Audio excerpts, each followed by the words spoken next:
Hospital Universitário de Brasília e Faculdade de Medicina da Universidade de Brasília.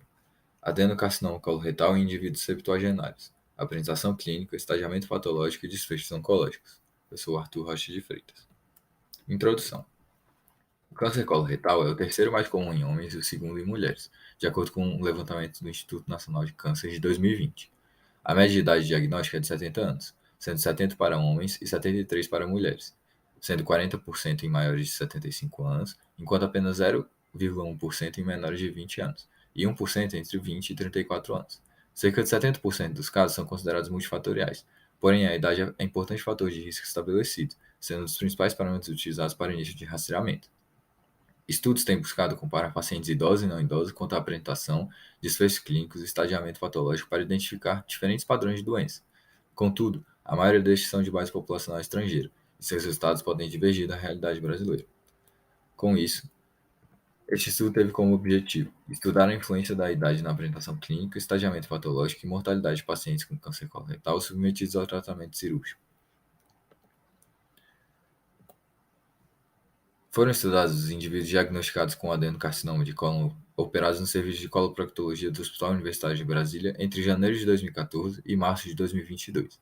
A população foi categorizada, de acordo com a idade dos pacientes, em dois grupos: os abaixo de 70 anos, considerado grupo de não idosos, e igual ou acima de 70 anos, considerado grupo de idosos.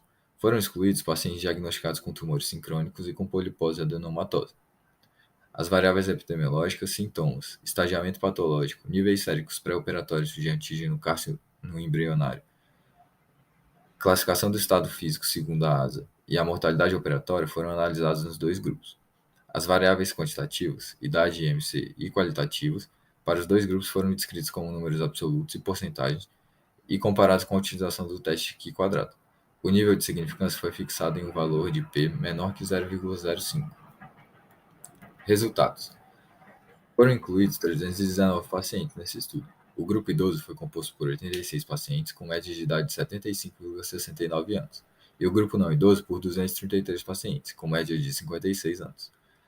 Ambos grupos apresentaram frequência similar de sangramento intestinal, sendo 55% no grupo não idoso e 57,53% presente no grupo idoso.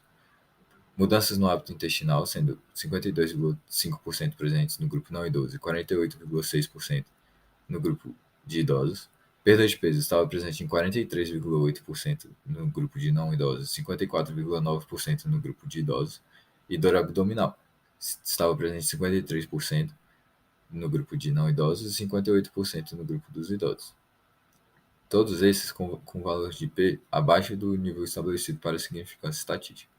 O tempo médio de internação hospitalar foi maior no grupo de idosos, sendo de 10,57 dias, em comparação com 8,25 dias para o grupo de não idosos, com valor de P abaixo de 0,05, assim como a necessidade de internação em UTI, de 38,8% no grupo dos idosos e 18,45% no grupo de não idosos, com valor de P abaixo de 0,05 também. Os estágios 3 e 4 foram mais frequentes em não idosos, 53,1%, em contraponto ao predomínio de idosos nos estágios 1 e 2, com 55,9%. A média dos níveis séricos de CEA pré-operatório foi de 184 em idosos e 50,94 em não idosos, com valor de P acima de 0,05, enquanto a mortalidade operatória foi de 10,5% para não idosos, enquanto foi de 6% para o grupo de idosos, com valor de P também acima de 0,05. Concluiu-se então. Com base nos dados obtidos no presente estudo, não foi observada diferença estatisticamente significativa com relação à apresentação clínica quando comparados em indivíduos idosos e não idosos, compatível com a natureza insidiosa e inespecífica do quadro dessa doença. Por outro lado, a idade influenciou no tempo de internação hospitalar e na necessidade de internação em unidade de terapia intensiva, sendo ambos maiores para idosos. Ademais, a idade mostrou-se fator importante no estadiamento patológico, com ocorrência de estágios mais avançados em pacientes não idosos, achado compatível com diferentes estudos presentes na literatura. Contudo, mais estudos são necessários para definir o impacto disso no diagnóstico e manejo destes pacientes. Obrigado.